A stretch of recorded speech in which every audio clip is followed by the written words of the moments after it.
Alright, hi guys. Last night we left Casa de Luna and then ended up, night hiking for about an hour, and we did 7.5 miles to the spot that we camped at, which was this little dry riverbed back here. And then obviously I woke up quite late.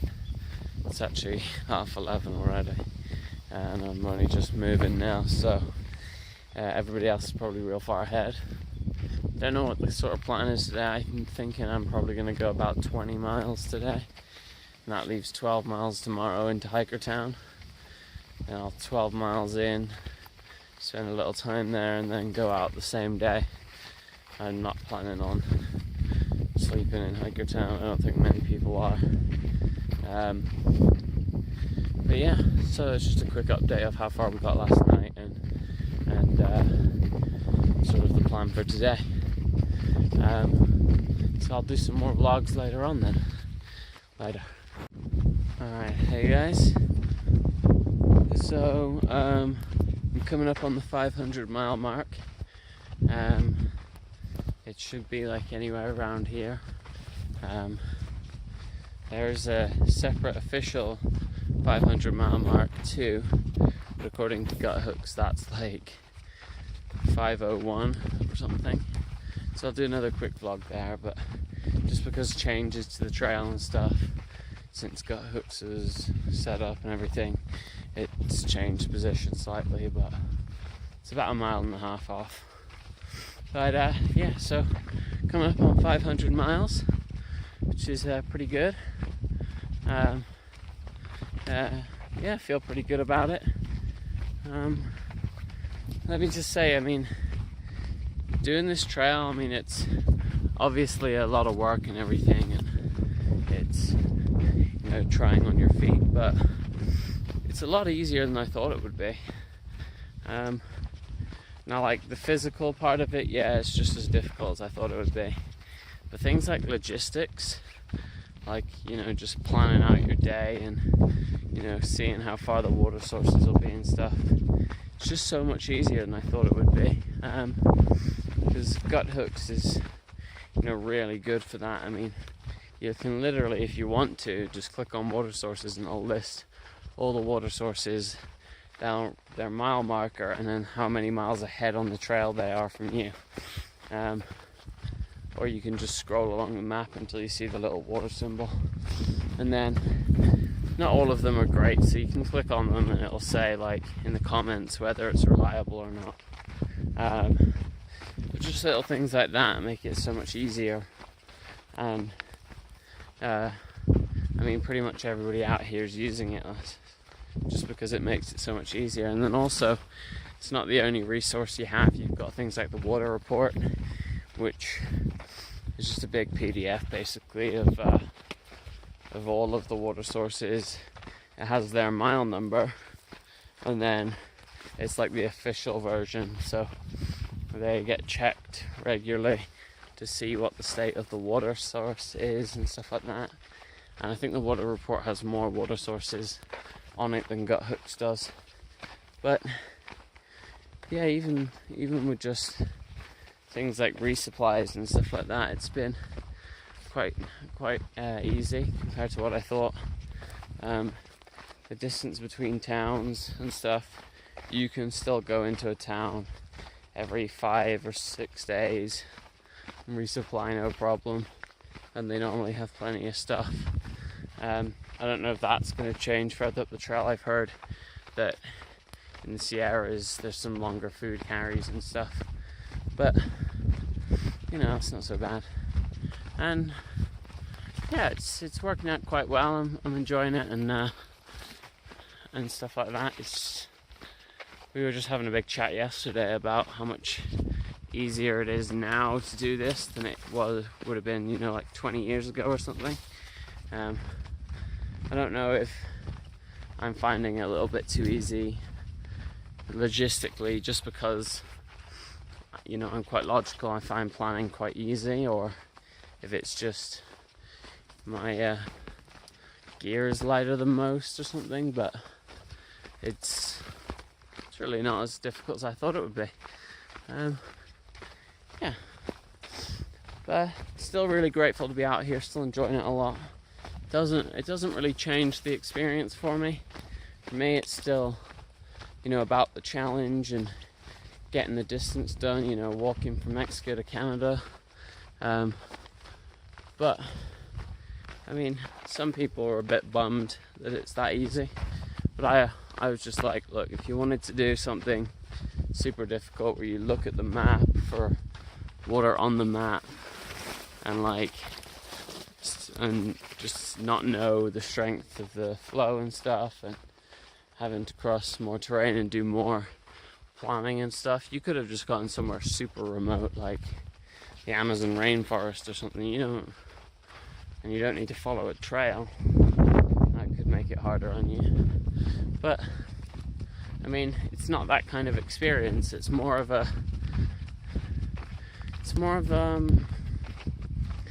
a scenic thing. So obviously it's a scenic trail, but also the amount of people on the trail sort of makes the trail. It's a lot more fun because you're doing it with like-minded people, and someone's got a 500-mile marker in the sand. 500 miles. So there's no stone. That sucks. But yeah. Yeah, it's pretty cool. Made it 500 miles now. And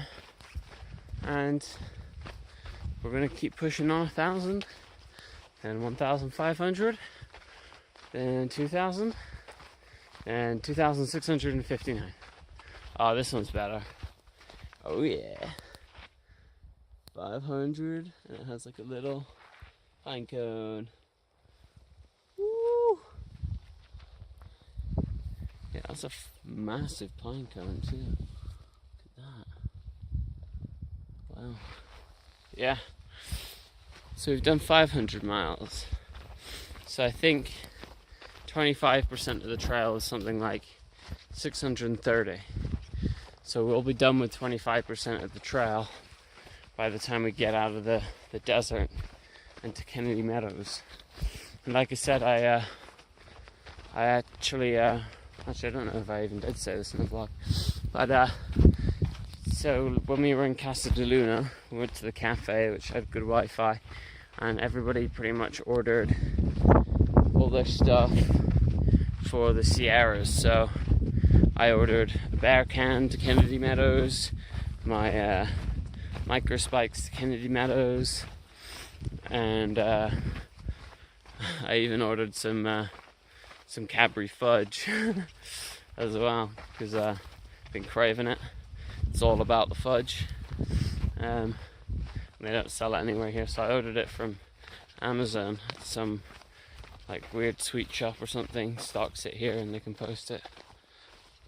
Another 500 with an ish at the end. Yeah, so everybody ordered their stuff to Kennedy Meadows, and it's just mainly because of the amount of time it takes to post it there. We all wanted to get it done ahead of time. It takes between 10 to 14 days, I think, to post stuff to Kennedy Meadows. And even though we're just at 500 and Kennedy Meadows isn't until like 702 or 703 or something, it's still 200 miles away. We'll be there in like 10 days. So it's actually not as long as you might think. So yeah, we'll be there pretty soon. We'll be done with the desert and entering the Sierras, which would be pretty cool. Finally start to see lots more water and stuff. And also, in anticipation, when we were at REI, I bought myself a bug net for my head, because with more water comes more mosquitoes. So I've seen actually quite a lot of them today. Trying to get on me. It's the first sort of day I've had real issue with mosquitoes trying to land on me. In the past it's just been like, like gnats or little annoying bugs, not like mosquitoes and shit that will actually try and suck your blood. So yeah, so it's about 5:30 now, and I'm still walking up to where I want to camp tonight. I'm gonna be end up going further than I wanted this morning. Probably be doing about a 24 or something, because looking at the water sources and stuff, even though there are a lot of them along this section, a lot of them are contaminated, so there's dead animals and stuff in them. Just a sign, it's not anything important. Yeah, so there's a lot of dead animals and crap in them, and they're like cisterns, so they're just big like holes in the floor that fill up with rain every now and again. Like whenever it does rain, it doesn't seem to ever rain here, but you know what I'm saying. But yeah, so they're pretty nasty, so I figured I wouldn't fill up at them. So I've been sort of stretching my water today, and I'm going to keep stretching it.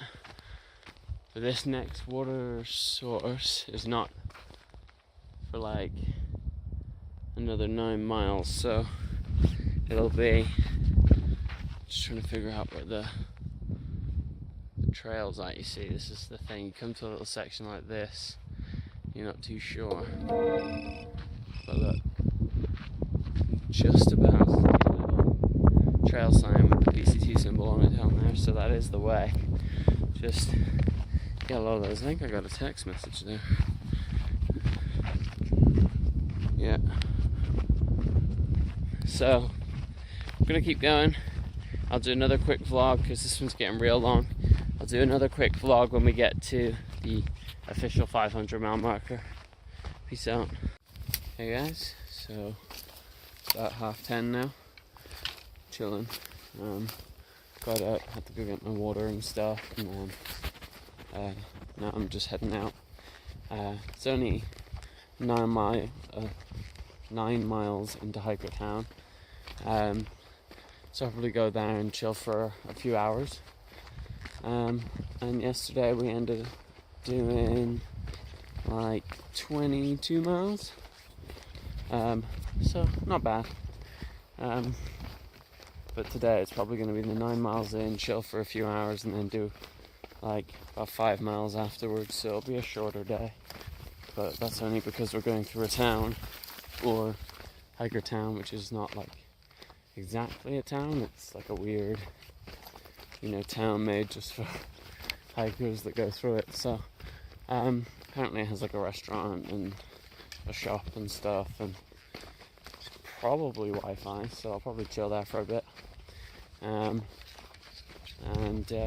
it's also a water source, so we're gonna get some water there and then head on. Yeah, so we'll see how that goes. See you later.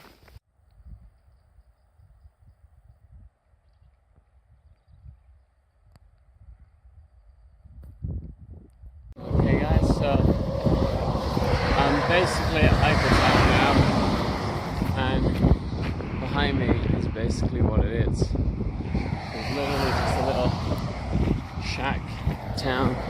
It's kind of like all the separate buildings are made of like sheds, and then it sort of says what it is on it. So the sign here says Hikertown, USA.